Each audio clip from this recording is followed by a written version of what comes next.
I have snapped off door handle to my Simpson Ezi Sensor SWF 1076 front loader. How can I get door open manually?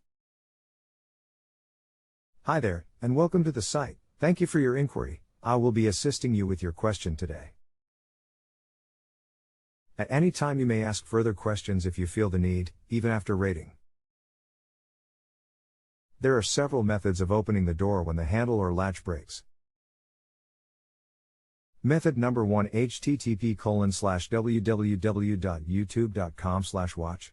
V=S_X2TSMD0A. Method number 2: http://www.youtube.com/watch.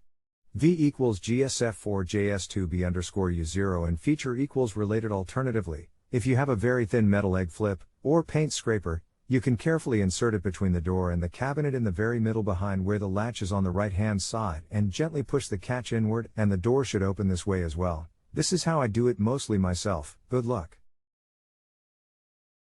If you have any further questions, just ask. I'm happy to answer them, even after rating. Thank you.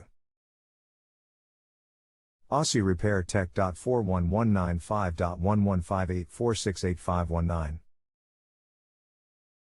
If you have a home improvement or appliance question and want to chat with an expert now, visit JustAnswer.com/YTHI.